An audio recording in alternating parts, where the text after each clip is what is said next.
Bible পৃথিবীর সবচেয়ে শক্তিশালী বাক্য। ম্যাট্রিক্স তোমাকে বন্দী করে, কিন্তু যিশুর বাক্য তোমাকে মুক্ত করে। যে কেবল বাইবেল পড়ে সে ধর্মীয় হয়ে ওঠে, কিন্তু যে বাইবেল বোঝে সে খ্রিস্টান হয়ে ওঠে, কারণ যিশু তোমাকে ভালোবাসেন। এই দুষ্ট জগততা জানে। তাই 2000 বছর ধরে সে নানা উপায়ে বাইবেলের উপর আক্রমণ চালিয়ে আসছে। এটি তাকে নকল করতে চায়, তার মতো শক্তিশালী আরেকটি বাক্য লিখতে চায় এবং সেটিকে তোমার বিরুদ্ধে ব্যবহার করতে চায়। এই পৃথিবী প্রতিনিয়ত তোমাকে বিভ্রান্ত করতে, অপমান করতে এবং বাইবেলের বার্তা তোমার কাছ থেকে লুকাতে চেষ্টা করছে। ম্যাট্রিক্স সবকিছু করে তোমাকে নিয়ন্ত্রণ করতে ও বাইবেল থেকে দূরে রাখতে, তোমার মন, তোমার দৈনন্দিন জীবন এবং তোমার সময় দখল করে এক কৃত্রিম বাস্তবতায়, যা ভরা অপ্রয়োজনীয়, খারাপ, বেদনাদায়ক, অপমানজনক, আসক্তিকর ও আঘাতজনক অভিজ্ঞতা, জ্ঞান ও সম্পর্ক দিয়ে। তোমার অতীতের দিকে তাকাও, দেখো তা তোমাকে কোথায় এনে ফেলেছে। তুমি ক্লান্ত, আহত ও ভেঙে পড়েছ, একটি পথ, একটি পরিত্রাণ খুঁজছ।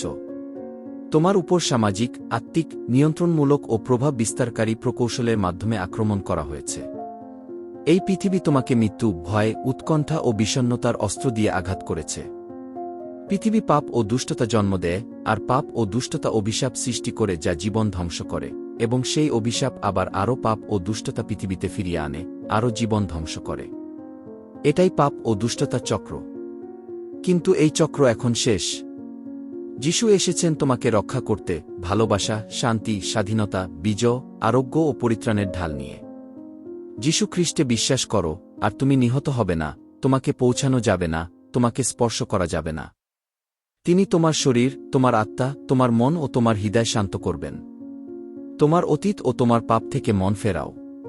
যা কিছু তোমাকে কষ্ট দিয়েছে তা সব বের করে দাও, এই সব যন্ত্রণা থেকে নিজেকে মুক্ত করো, এগুলো ত্যাগ করো। নৌকাটি পুড়িয়ে দাও যেন ফিরে যেতে না পারো, সেতুটি ভেঙে দাও যেন আর ফিরে যেতে না পারো। পাতা উল্টাও এবং একটি নতুন গল্প লিখতে এসো। নতুন কিছু বাঁচতে এসো।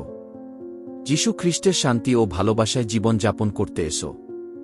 এই প্রার্থনাটি আমার সঙ্গে জোরে জোরে এবং তোমার সমস্ত বিশ্বাস নিয়ে পুনরাবৃত্তি করো।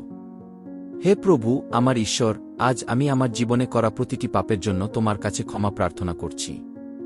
আমি সব পাপের জন্য অনুতপ্ত এবং আমার হৃদয়ের দরজা খুলে দিচ্ছি তোমাকে আমার প্রভু ও ত্রাণকর্তা হিসেবে গ্রহণ করার জন্য।